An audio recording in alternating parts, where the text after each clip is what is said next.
بسم اللہ الرحمن الرحیم نحمده ونصلی علی رسوله الکریم اما بعد فاعوذ باللہ السمیع العلیم من الشیطان الرجیم بسم اللہ الرحمن الرحیم الصلاة والسلام علیک یا رسول اللہ وعلی آلک واصحابک یا حبیب اللہ۔ آج کے درس میں ہم آداب وضو سے آغاز کریں گے۔ سنت وضو ختم ہونے کے بعد اب آداب وضو سے آغاز کیا جا رہا ہے، لیکن وہ بھی سارے نہیں لکھے بلکہ کچھ لکھے۔ تو یہ صاحب متن تمرتاشی ہیں، علامہ تمرتاشی تنویر الابصار، من کے ساتھ آغاز کیا کہ وَمِنْ آدابِهِ عبر بمن، من کے ساتھ آداب وضو کو تعبیر کیا، لِأَنَّ لَهُ آدابًا أُخَرَى، اس لیے کہ وضو کے اور بھی آداب ہیں جنہیں صاحب کتاب نے اختصار کی بنا پر، کیونکہ یہ متن ہے اور متن میں اختصار ہوتا ہے، اس لیے انہوں نے بہت سارے آداب کو ذکر نہیں فرمایا۔ أَوْصَلَهَا فِي الْفَتْحِ إِلَى نَيِّفٍ وَعِشْرِينَ، فتح القدیر میں آداب کو 20 سے زائد تک پہنچایا گیا ہے۔ نیف جو ہے وہ کہتے ہیں 2 دہائیوں کے درمیان جو ہوتا ہے، یعنی 1 سے لے کے 9 تک جو عدد ہوتے ہیں انہیں نیف کہتے ہیں۔ 20 سے زائد یعنی 30 کے قریب۔ اور شارح کہتے ہیں صاحب در مختار کے وَأَوْصَلْتُهَا فِي الْخَزَائِن، ان کی کتاب ہے خزائن، تو فرماتے ہیں خزائن میں میں نے انہیں إِلَى نَيِّفٍ وَسِتِّينَ، انہیں 60 تک پہنچایا ہے۔ اب یہ جو آداب ہیں انہیں ہم حاشیہ شامی سے ان کو دیکھ لیتے ہیں۔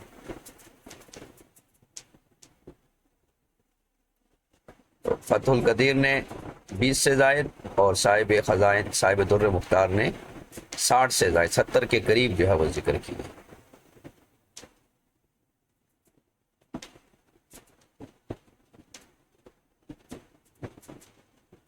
تو یہاں پر متنن و شرحن جو ہے وہ 20 کے قریب ہیں، اور باقی جو ہے وہ فتح القدیر اور خزائن سے جو ہے وہ بیان کریں گے۔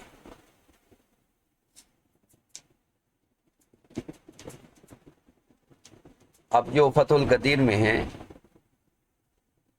کتاب الطہارت، اس میں ترک الاسراف والتکثیر، فضول خرچی کو بھی اور کنجوسی کو بھی ترک کرنا، یہ جو ہے وہ وضو کے آداب میں سے ہے۔ نہ بہت کم پانی استعمال کرنا اور نہ بہت زیادہ اسراف کرنا۔ وَتَرْكُ التَّمَسُّحِ بِخَرْقَةٍ يَمْسَحُ بِهَا مَوْضِعَ الْإِسْتِنْجَاء، یعنی وہ چیز، وہ کپڑا جس کے ساتھ اس نے موضع استنجا کو صاف کیا، اس کے ساتھ جو ہے وہ اعضائے وضو کو صاف نہ کرنا، اسے ترک کرنا۔ وَإِسْتِقَاؤُهُ الْمَاءَ بِنَفْسِهِ، اور وضو کے لیے خود پانی بھرنا،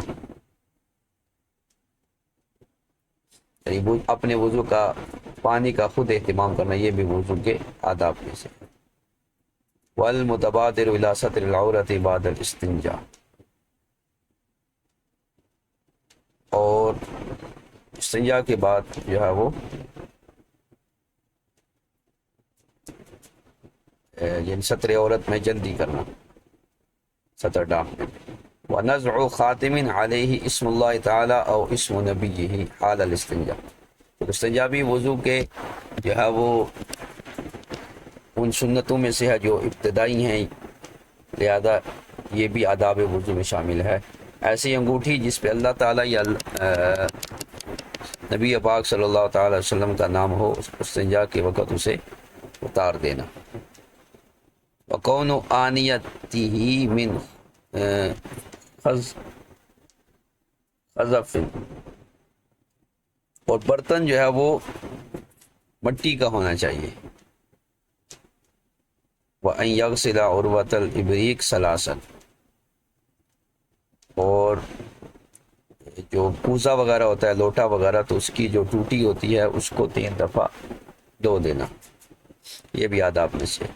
اور لوٹا وغیرہ ہے کوزہ ہے تو اسے بائیں طرف رکھنا، وضعہ علی یساری۔ اور اگر کسی برتن میں پانی ہے جس سے چلو بھر کے کر رہا ہے تو اسے دائیں طرف رکھنا، یعنی بڑا برتن ہے جس سے چلو بھر کے وضو کیا جا رہا ہے تو وہ دائیں طرف ہونا چاہیے، اور لوٹا وغیرہ ہے تو وہ بائیں طرف رکھنا، یہ آداب وضو میں سے۔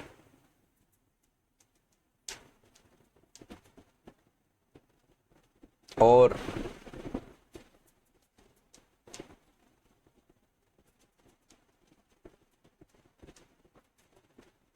وضع یدہ حالت الغسل علی عروتہ لا رأسہ، اور وہ جو برتن ہے یعنی لوٹا وغیرہ ہے اس کے سرے سے پر ہاتھ نہ رکھنا دھونے کی حالت میں، چونکہ ہاتھ دھلا ہوا ہوگا تو قطرے اس میں گریں گے، تو اس لیے اس کے سر پر یعنی لوٹے کے منہ پر سر پر جو ہے وہ ہاتھ نہ رکھنا، چونکہ وہ گیلا ہاتھ ہوگا تو وہ اس میں پڑیں گے۔ اسی طرح ہر عضو دھوتے ہوئے شہادتین پڑھنا، اور نیت کو تمام افعال کے ساتھ ملانا، اور چہرے پر زور سے پانی نہ مارنا، اور جو برتن ہے جتنا اس میں پانی کی گنجائش ہے اتنا اس کو بھرنا، اور والامتخاط بالیسری، اور بائیں ہاتھ سے ناک جاڑنا، ناک صاف کرنا، والتعنی یعنی وامرار الید علی الاغصاء المغسولہ والدلک، اور آرام سے ہاتھوں کو اغذائے مغسولہ پر پھیرنا اور انہیں رگڑنا، ملنا جسے کہتے ہیں۔ فرماتے ہیں کہ ہم نے یہ پہلے بیان کر دیا کہ پہلا اور آخر جو ہے یہ سنت ہے، یعنی دلک جو ہے یہ، اور ترک اسراف یہ سنت ہے۔ اور فرماتے ہیں لعل مراد بما قبلہ مراد علی مبلولتن قبل الغسل، کہ شاید اس کے ماقبل سے مراد دھونے سے پہلے اپنے تر ہاتھ کو اعضائے مغسولہ پر پھیرنا ہے، یعنی یہ جو کہا نا کہ نرمی کے ساتھ اعضائے مغسولہ پر پھیرنا ہے تاکہ اعضاء جو ہے وہ گیلے ہو جائیں اور پانی ان پر آسانی سے بہہ جائے، یہ سنت ہے۔ پھر باہر کے تحت کچھ اور آداب زیادہ ہوئے، اور وہ ہے کہ حاجب اور شارب یعنی بہوں، ابرو اور مونچھوں کے نیچے کی جگہ کو دھونا، اور وضو پاک جگہ پہ کرنا، یعنی وضو ایسی جگہ ہو جہاں جو جگہ پاک ہو، اس لیے کہ وضو کا جو پانی ہے یہ حرمت والا ہے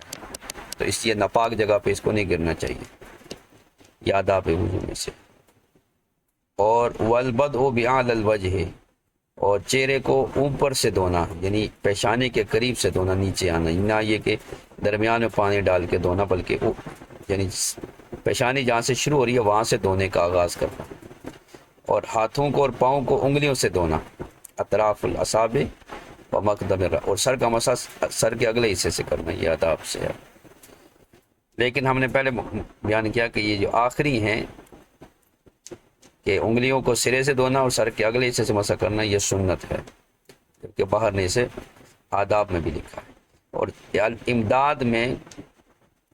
یہ امداد الفتاح شرح نور الرضا میں اضافہ ہوا ہے کہ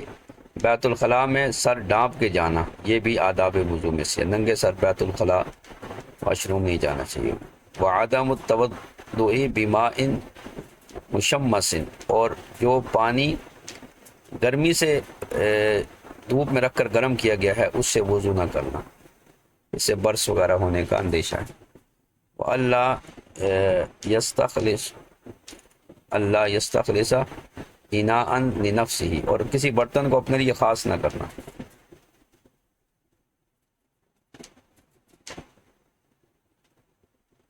یہ برتن، یہ کوزہ، یہ برتن میرا ہے، ایسے نہیں کرنا۔ وترک نظر عورت، شرمگاہ کی طرف نظر نہ کرنا، یہ بھی آداب سے ہے۔ وإلقاء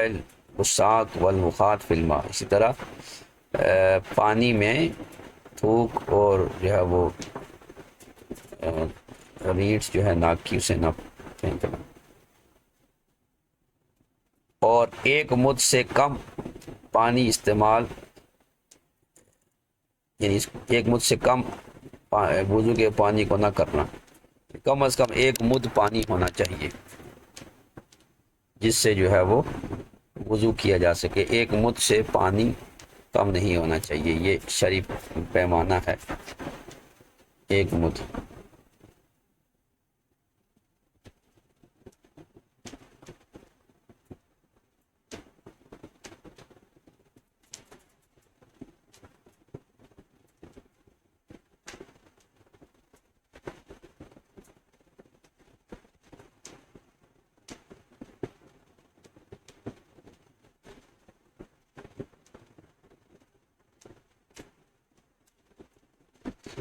اور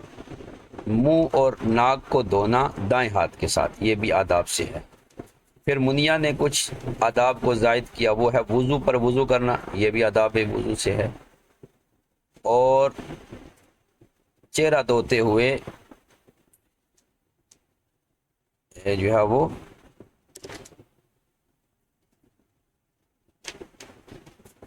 پانی میں پھونکے نہ مارنا۔ ایک روایت میں فرمایا کہ یہ شیطان سے ہے پھونکے مارنا پانی میں، تو یہ بھی نہیں کرنا چاہیے۔ والتشہد عند غسل کل عضو، اور ہر عضو دھوتے ہوئے کلمہ شریف پڑھنا، شہادتین پڑھنا، یہ بھی آداب وضو میں سے۔ اب خزائن سے جو صاحب در مختار کی کتاب ہے اس سے آداب وضو ذکر کرتے ہیں، اور پہلا ہے وترک التکلم حال الاستنجا، دوران استنجا گفتگو نہ کرنا، اور استنجا کے دوران قبلہ رخ، نہ قبلہ رخ بیٹھنا اور نہ قبلے کو پیٹ کر کے بیٹھنا، یہ دونوں چیزیں مت، اور نہ ہی سورج اور چاند کی طرف منہ کر کے اور نہ پیٹ کر کے بیٹھنا، چونکہ یہ نور الازام میں بھی مسئلہ گزرا ہے کہ یہ شمس و قمر اللہ کی بڑی نشانیاں ہیں، لہذا ان کی طرف جو ہے وہ استنجا کرتے ہوئے نہ منہ کرنا چاہیے نہ پیٹ کرنی چاہیے۔ وترک مس فرجہ بعد فراغہ، اور استنجا سے فارغ ہونے کے بعد شرمگاہ کو نہ چھونا، اور استنجا بائیں ہاتھ سے کرنا، اور استنجا کے بعد ہاتھ کو دیوار وغیرہ کے ساتھ صاف کرنا، یعنی آج کل جو ہے وہ صابن وغیرہ آ گیا ہے اس کے ساتھ دھو لینا، محض پانی سے دھونے پر اکتفا نہ کرنا، خوب اچھی طرح ہاتھ کو صاف کر لینا تاکہ اسمیل وغیرہ نہ رہے۔ وغسلھا بعد، اس کے بعد پھر اس کو دھونا۔ اور آداب وضو سے یہ بھی ہے کہ شلوار اور شرمگاہ وغیرہ پر وضو کے بعد پانی چھڑکنا۔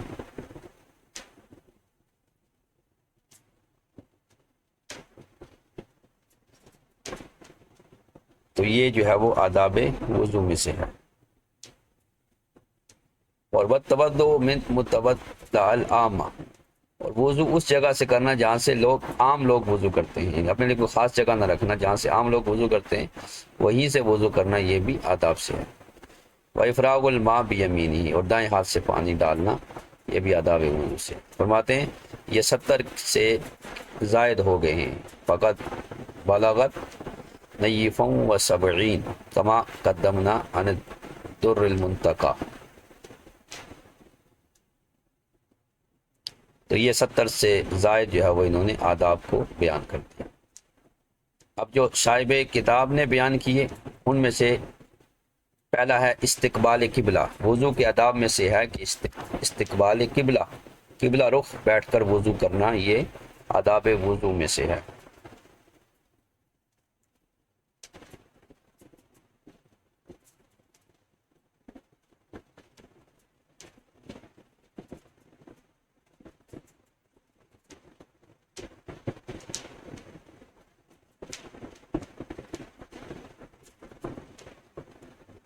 اور اس پر جو ہے وہ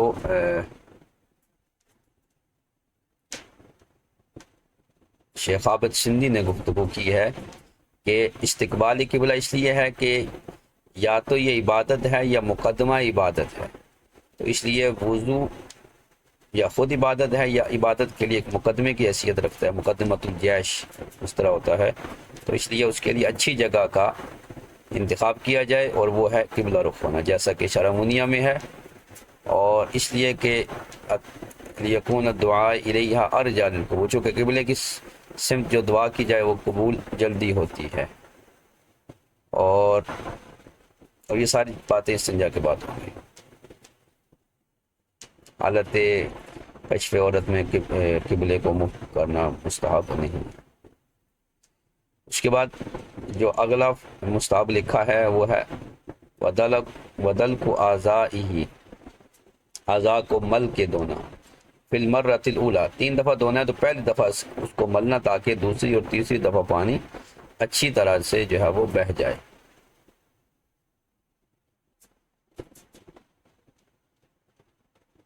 اس کی وجہ بیان کرتے ہیں تاکہ بطن میں پانی دوسری اور تیسری مرتبہ آرام سے بہہ جائے، لیکن صاحب حلبہ نے کہا کہ یہ قید اتفاقی ہے۔ وَإِدْخَالُ خِنْصَرِ الْمَبْلُولَةِ سِخَامَ أُذُنَيْهِ، اور ہاتھ کی چھوٹی انگلی کو تر کر کے کانوں کے سوراخ میں داخل کرنا،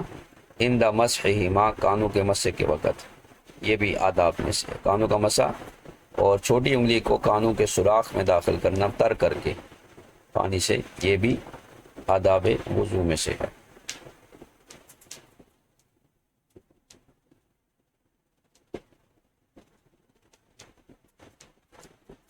وَتَقْدِيمُهُ عَلَى الْوُضُوءِ عَلَى الْوَقْتِ لِغَيْرِ الْمَعْذُورِ، اور وضو کو وقت نماز سے مقدم کرنا غیر معذور کے لیے، یہ بھی آداب وضو میں سے ہے۔ یہ بھی وقت نماز نہیں ہے، لیکن نمازی وضو کر کے تیار بیٹھا ہے تاکہ جو ہی وقت شروع ہو وہ نماز میں مشغول ہو جائے، تو یہ آداب وضو میں سے ہے، اور یہ غیر معذور کی، کیونکہ معذور جو ہے اس کے لیے جائز نہیں ہے، یعنی معذور شرعی جسے کہا جاتا ہے، وہ جب تک وقت داخل نہیں ہوگا وہ وضو نہیں کرے گا، اگر کرے گا تو پھر جو ہی وقت داخل ہوگا تو اس کا وہ وضو ختم ہو جائے گا، اب وقت داخل ہونے کے ساتھ وہ نیا وضو کرے گا، اس لیے غیر معذور کی قید لگائی کہ معذور کو نکالا جا سکے۔ اس لیے کہ انتظار نماز جو ہے اس کے لیے حدیث میں ہے کہ وہ گویا نماز میں ہے، لأن فیہ انتظار الصلاۃ و منتظر الصلاۃ کمن ہوا فیہا، جیسے کہ حدیث ہے، الحدیث صحیح۔ اور اس کے علاوہ جو ہے وہ یہ بھی ہے وقطع طعم الشیطان عن تثبیتہ عنہا، اور یہ بھی ہے کہ نماز سے شیطان کے روکنے کی جو طمع ہے وہ شیطان کی وہ ختم ہو جائے گی، یعنی وضو کر کے وہ پہلے بیٹھا ہوگا تو شیطان اب اس کو نماز سے نہیں روکے گا، یعنی شیطان کو دور رکھنے کا ایک ذریعہ ہے۔ یہ شرح منیہ میں ہے، اور حلبہ میں ہے کہ اندی انہ من آداب الوضو من آداب الصلاۃ للوضو، کہ وضو پہلے کرنا یہ نماز کے مستحبات میں سے ہے، وضو کے مستحبات میں سے نہیں ہے، لأنہ مقصود لفعل الصلاۃ، کیونکہ یہ نماز کے فعل کے لیے مقصود ہے، فعل نماز کے لیے پہلے سے باوضو ہونا یہ مقصود ہے، کہ نماز کا وقت ہوا تو پہلے سے بندہ باوضو ہو۔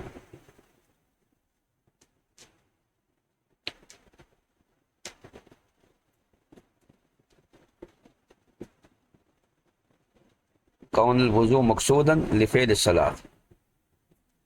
تو چونکہ وضو مقصود ہے کس کے لیے؟ فعل نماز کے لیے، تو لا ينفی ان له ادبا، تو یہ اس کے بھی منافی نہیں ہے کہ یہ وضو کے آداب سے بھی ہو سکتا ہے، کیونکہ وضو فعل نماز کے لیے مقصود ہے، لہذا اور نماز کے لیے مقصود یہ ہے کہ پہلے سے باوضو ہو، لہذا اسے وضو کے آداب میں بھی شمار کیا جا سکتا ہے۔ فرماتے ہیں یہ جو نماز سے پہلے وضو کرنا ہے، وَهَذِهِ إِحْدَى الْمَسَائِلِ الثَّلَاثَةِ مُسْتَثْنَاةِ مِنْ قَاعِدَةِ الْفَرْضُ أَفْضَلُ مِنَ النَّفْلِ، یہ ایک مسئلہ ان 3 مسائل میں سے ہے جو اس قاعدے سے مستثنا ہیں کہ فرض نفل سے افضل ہے۔ عموماً یہی ہے کہ فرض نفل سے افضل ہے، لیکن 3 مسئلے ایسے ہیں جن میں نفل کا یعنی غیر فرض کا ثواب فرض سے بڑھ کر ہے۔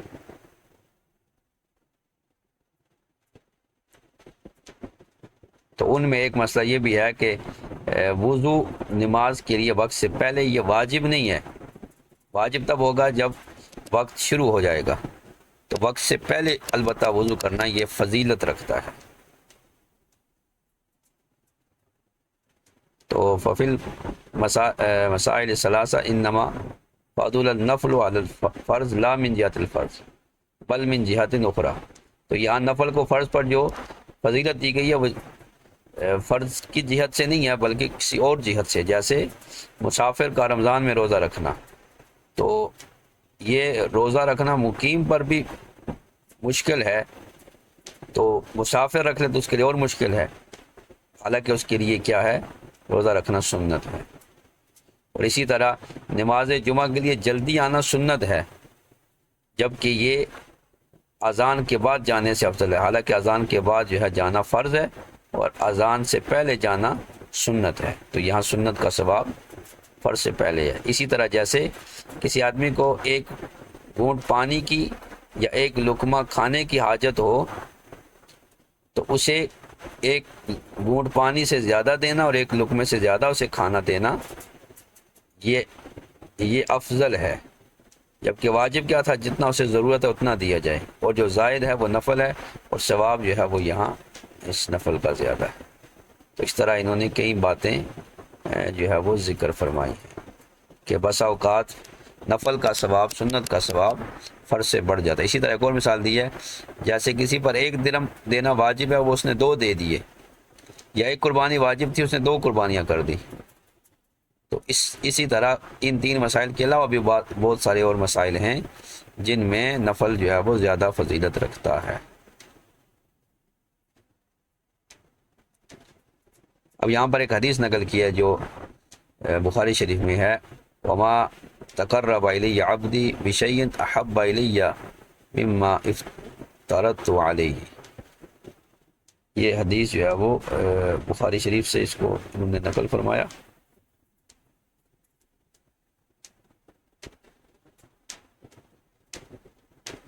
اور پھر اس کے بعد ابن خزیمہ سے یہ روایت کیا کہ ان الواجب یفضل المندوب ب70 درجہ، کہ واجب فضیلت رکھتا ہے مستحب پر 70 گنا، لیکن اس کے باوجود جو ہے وہ فرمایا کہ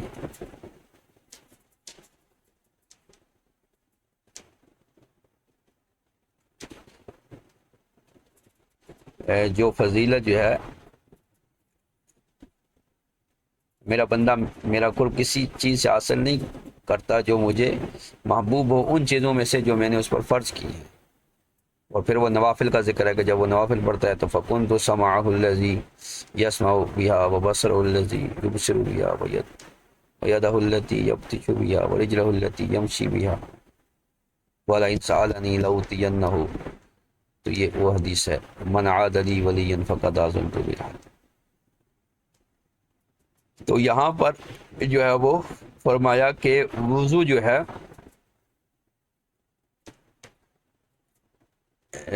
وقت سے پہلے کرنا یہ ان 3 مسائل میں سے ہے جنہیں اس قاعدے سے مستثنیٰ کیا گیا ہے کہ فرض نفل سے افضل ہے۔ لأن الوضوء قبل الوقت مندوب وبعده فرض، وقت سے پہلے یعنی وقت نماز سے پہلے وضو کرنا مستحب ہے اور بعد میں کرنا فرض ہے، لیکن پہلے کرنے کا ثواب زیادہ ہے۔ دوسرا مسئلہ ہے ابراء المعسر مندوب، جو تنگ دست مقروض ہے اسے بری کرنا، قرض سے معاف کر دینا، یہ افضل ہے من انذارہ الواجب، یعنی اسے مہلت دینا یہ واجب ہے، یعنی جو قرض مقروض قرض نہیں دے سکتا تو قرض خواہ کے لیے واجب ہے کہ وہ اسے مہلت دے۔ فَلْيُنذِرْهُ، یہ قرآن پاک میں سورہ بقرہ میں موجود ہے 3 پارے میں، کہ اگر وہ مقروض قرضہ نہیں دے سکتا تو اس کے لیے قرض خواہ جو ہے وہ اس کو مہلت دے، لیکن معاف کر دینا یہ جو ہے وہ افضل ہے، یعنی ابراء المعسر تنگ دست کو بری کر دینا اس کے قرض سے، اس کو افضل قرار دیا گیا ہے۔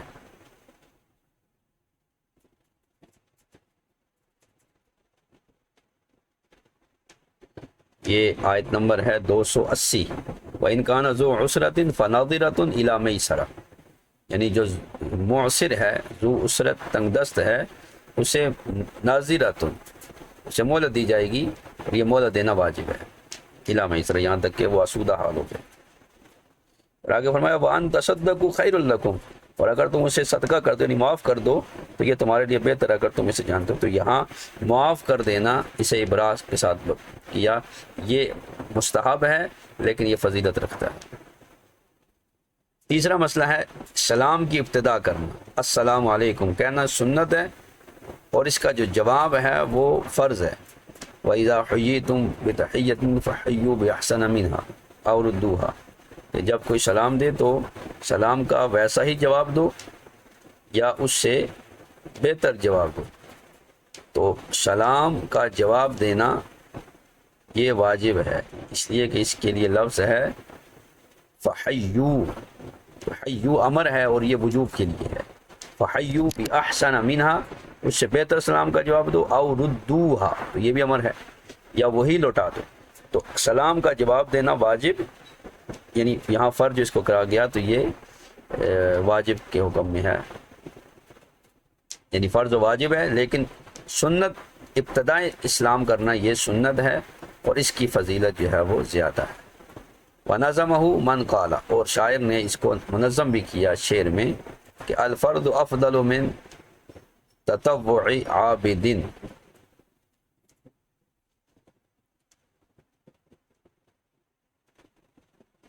کہ فرض عبادت گزار کے نفل سے افضل ہے، فرض جو ہے وہ عبادت گزار کے تطوع سے نفل سے افضل ہے۔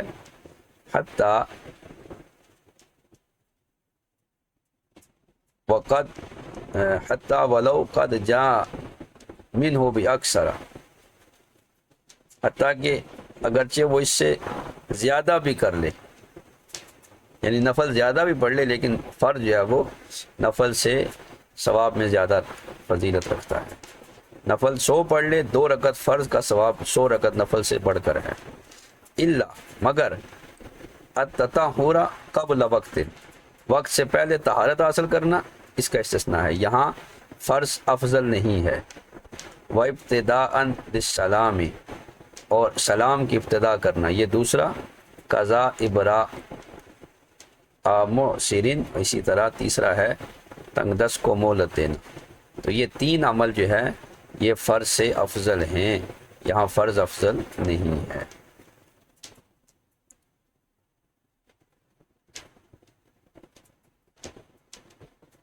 تو یہ 3 مسائل انہوں نے بیان کیے ہیں جس میں فرض جو ہے وہ سنت سے افضل ہے۔ وتحریک خاتمہ الواسع، اور جو اس نے ایسی انگوٹھی پہنی ہے جو کھلی ہے، تنگ نہیں ہے، تو ایسی انگوٹھی کو حرکت دینا یہ بھی سنت ہے۔ کھلی انگوٹھی کو حرکت دینا یہ بھی آداب وضو میں سے ہے۔ ومثلہ القرط، جس طرح کان کی بالی اگر ہے کھلی ہے تو اس کو حرکت دینا آداب وضو میں سے۔ وَقَذَ الضَّيِّقُ إِنْ عَلِمَ وصول الماء، اس طرح اگر تنگ ہے لیکن یہ علم ہو کہ پانی پہنچ چکا ہے تو اب بھی حرکت دینا اس کو مستحب ہے۔ وَإِلَّا، اور اگر پانی نہیں پہنچا اس کو تو پھر اس کو حرکت دینا فرض ہے۔ وَعَدْمُ الْإِسْتِعَانَةِ بِغَيْرِهِ إِلَّا لِعُذْرٍ، اور وضو بغیر کسی کی مدد کے کرنا یہ بھی آداب وضو میں سے ہے۔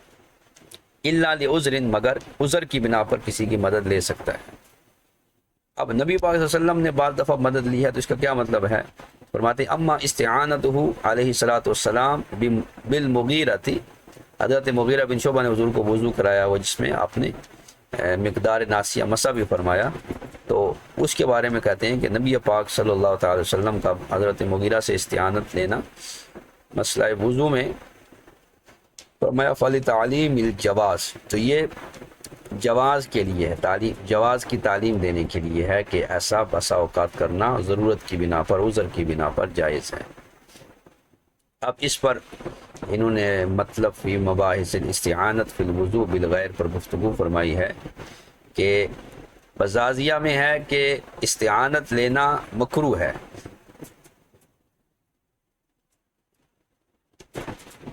اور ظاہر جو شرع منیہ سے ہے کہ اس میں کوئی کراہت نہیں ہے۔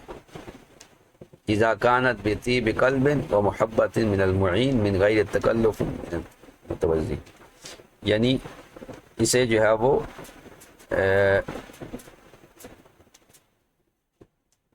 شرع منیہ میں ہے کہ اصلاً اس میں کوئی کراہت نہیں ہے جب متوزی سے کسی تکلیف کے بغیر مدد کرنے والے کی طرف سے محبت اور عقیدت کے ساتھ ہو تو پھر اس میں کوئی کراہت نہیں ہے۔ اور اسی میں جو ہدیہ ابن حماد والے چلے ہیں، لیکن حلبہ میں ہے کہ اکثر احادیث جو صحیحین وغیرہ میں ہیں اس میں صراحت ہے کہ سب الماء علیہ بطلبہ و بدونہ، کہ نبی پاک صلی اللہ علیہ وسلم نے طلب اور بغیر طلب کے پانی آپ پر انڈیلنے کی تصریح فرمائی ہے، یعنی طلب کیا یا نہیں کیا لیکن پانی ڈالنے کی تصریح موجود ہے روایت میں۔ ثم قال، پھر فرمایا کہ فعلہ صلی اللہ تعالی وسلم مثل ھذا محمول علی الجواز، تو نبی پاک صلی اللہ علیہ وسلم کا استعانت لینا یہ جواز کے لیے ہے کہ ایسا جائز بھی ہے۔ لا تجامع الکراہت، فعل نبی کراہت سے متصف نہیں ہوگا۔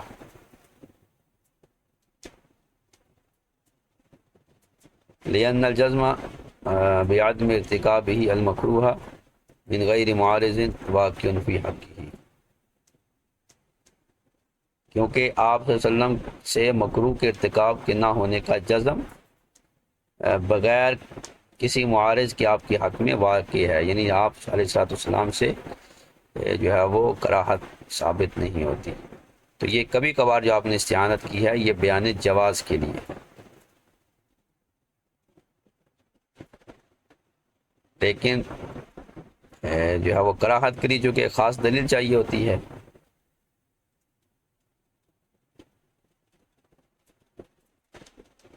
تو فَإِذَا لَمْ يَكُمْ لَمْ يَصِحَّ أَن يُقَالَ بِالْكَرَاهَةِ، تو جب اس کے خلاف کوئی دلیل قائم نہیں ہے تو پھر اس کو استعانت بالغیر کو کراہت نہیں کہہ سکتے۔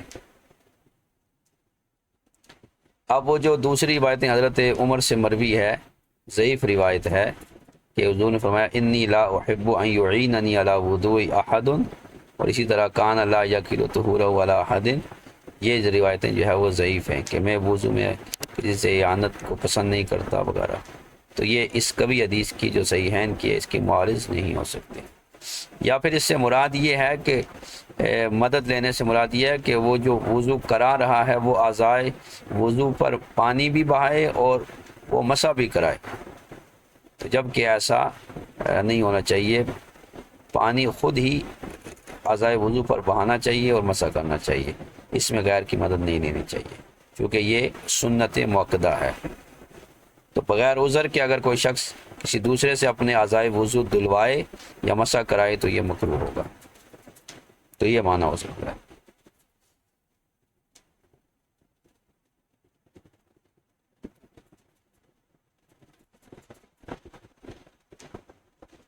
وعدم تکلم بکلام الناس، اور اسی طرح دوران وضو لوگوں کی باتیں نہ کرنا، لوگوں کے کلام جیسا کلام نہ کرنا، یہ بھی وضو کے آداب میں سے ہے، آداب وضو میں سے ہے کہ لوگوں کے کلام کے ساتھ کلام نہ کرنا، الا لحاجت تفوت، مگر کوئی ایسی ضرورت ہے کہ اگر کلام نہیں کرے گا تو وہ ضرورت ضائع ہو جائے گی، تو اب وہ ضرورتاً کلام کر سکتا ہے۔ والجلوس فی مکان مرتفع، اور اونچی جگہ پر بیٹھ کے وضو کرنا تاکہ مائع مستعمل کے چھینٹے وغیرہ اس پہ نہ پڑیں۔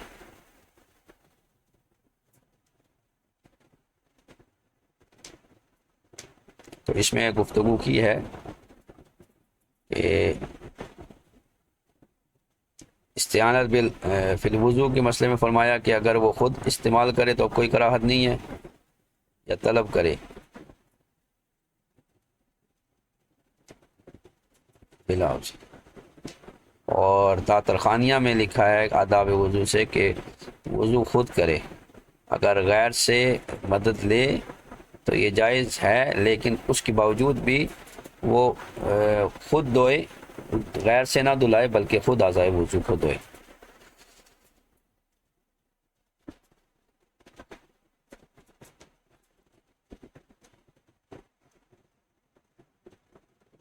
تو اونچی جگہ بیٹھے تحرزاً عن الماء المستعمل، مائع مستعمل سے بچنے کے لیے، چونکہ مائع مستعمل پاک تو ہے لیکن پاک کرنے والا نہیں، اور ایک قول کے مطابق ناپاک بھی ہے، اگرچہ ضعیف روایت ہے لیکن مائع مستعمل کے بارے میں ناپاک کی بھی روایت ہے، چونکہ امام اعظم نے اس میں گناہ دیکھے تھے اس لیے آپ نے اس کے ناپاک ہونے کا بھی قول کیا، اگرچہ راجح نہیں ہے۔ لِوُقُوعِ الخلاف، دیکھیں نا یہ آ گئی کہ اس کی نجاست میں اختلاف ہے، وَلِأَنَّهُ مُسْتَقْذِرٌ وَلِذَا كُرِهَ شُرْبُهُ وَالْعِجْنُ بِهِ عَلَى الْقَوْلِ الصَّحِيحِ بِطَهَارَتِهِ، چونکہ یہ اس کی نجاست میں اختلاف ہے، اور اس وجہ سے کہ وہ مستقذر یعنی ناپسندیدہ ہے، اسی لیے اس کا مائع مستعمل کا پینا بھی مکروہ ہے، اور اس مائع مستعمل کے ساتھ آٹا گوندنا بھی مکروہ ہے، اگرچہ پاک ہے، قول صحیح کے مطابق پاک ہے، اختلاف ضعیف روایت میں نجس ہونے کا ہے۔ امام اعظم نے چونکہ گناہ دیکھے تھے مائع مستعمل میں، اس لیے آپ اس کے نجس کا بھی آپ کا ایک قول ہے، لیکن صحیح قول کے مطابق پاک ہے لیکن پھر بھی ناپسندیدہ ہے، مستقذر، اس لیے اس سے احتراز کرنا، تحرز کرنا یہ بھی آداب سے ہے۔ اور وہ عبارت الکمال، اور کمال کی عبارت میں ہے وہ حفظ ثیابہ من التقاطر، اور پانی کے قطروں سے بھی اپنے کپڑوں کو بچانا، یہ بھی آداب وضو سے ہے۔ وہی اشمل، یہ زیادہ عام ہے، یعنی یہ زیادہ عام ہے۔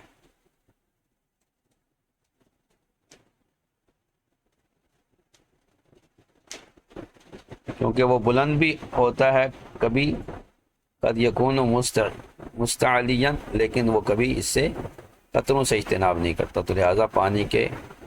وضو کے قطروں سے بھی جو ہے وہ بچنا چاہیے۔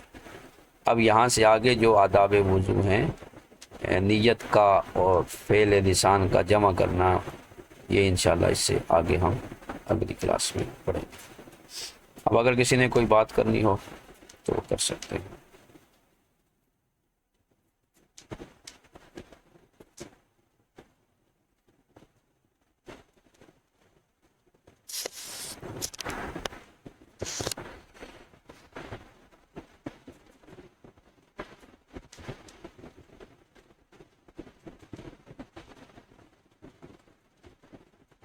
یہ اگر کسی کا کوئی سوال ہے تو کر سکتے ہیں۔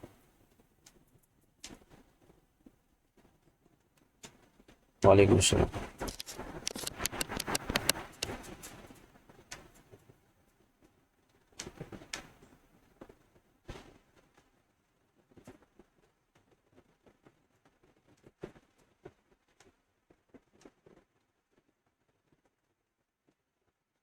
جی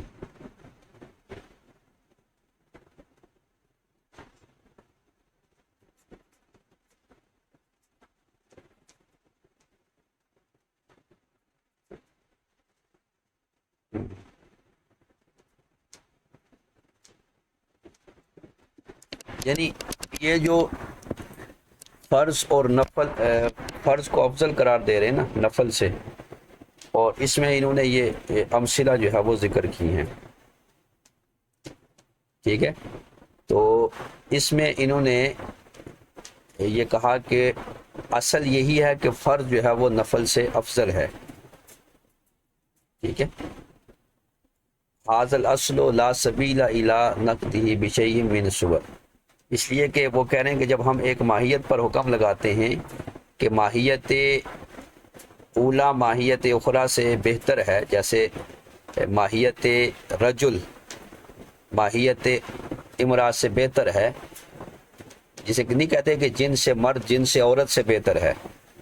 تو اب ہر عورت سے بہتر ہونا لازم نہیں آتا، اوورال جسے کہتے ہیں نا کہ مرد عورت سے بہتر ہے، یہ ہو سکتا ہے، ورنہ امہات المومنین، سیدہ پاک، یہ سارے جو ہے وہ ان پر ایک عام آدمی کی، ایک عام مرد کی فضیلت آئے گی، جبکہ ایسا درست نہیں ہے۔ تو یہاں جس طرح جنس ہوتا ہے وہ جنس سے مرد جن سے عورت سے بہتر ہے، ہر سے بہتر نہیں ہے۔ اسی طرح یہاں پر بھی ہے کہ یہاں پر جو یہ کہا گیا، تو یہاں یہ فضیلت جو ہے وہ اس اعتبار سے نہیں ہے کہ عورت کی فضیلت، وہ عورت ہے اور وہ مرد پر فضیلت رکھتی ہے، یہ کسی اور وجہ سے ہو سکتی ہے۔ اگر یہ نہ ہوگی تو پھر ان میں تناقض جو ہے وہ وارد ہوگا۔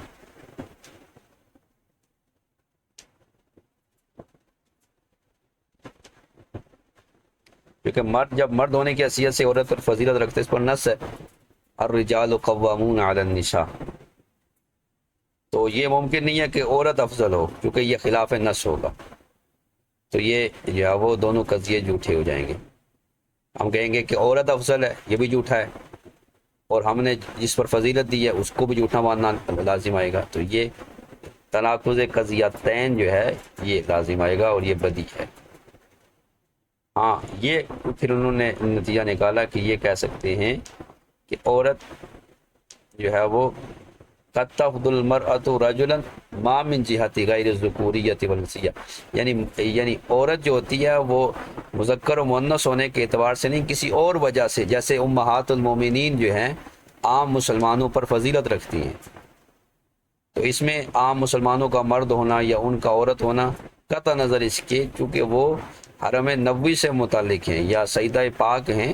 وہ بدعائے رسول ہیں، تو اس وجہ سے ان کی فضیلت ہے۔ اس وجہ سے فضیلت نہیں ہے کہ وہ عورت ہیں تو وہ مرد سے افضل ہو گئی ہیں،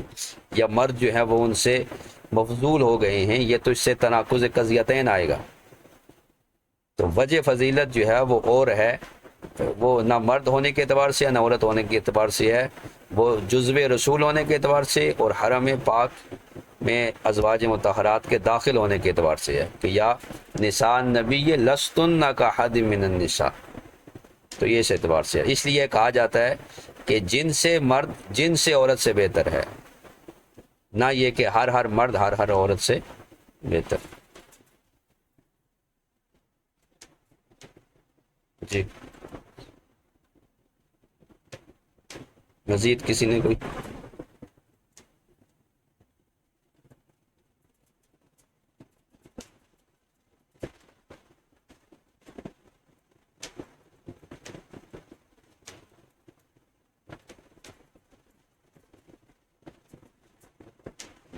استقبال قبلہ خلاف ادب ہے؟ نہیں، وضو میں استقبال قبلہ کو ہوگا، استقبال قبلہ یعنی قبلے کو رخ کر کے وضو کرنا آداب وضو میں سے۔ ہاں، استنجا جو ہے نا، کیونکہ استنجا کو بھی وضو میں کے ابتدائی جو ہیں اس کو بھی شامل کیا گیا، لہٰذا استنجا کرتے ہوئے قبلے کو نہ منہ کریں گے نہ پیٹھ کریں گے، چاہے وہ کھلے عام ہو یا واش روم وغیرہ میں ہو، کوئی رکاوٹ ہو یا نہ ہو۔ احناف کے ہاں مطلقاً جو ہے وہ دونوں صورتیں قبلے کو حالت استنجا میں نہ پیٹھ کر سکتے ہیں نہ منہ کر سکتے ہیں۔ وضو کرتے ہوئے قبلے کو رخ کرنا یہ سنت ہے، یہ آداب ہے وضو میں سے۔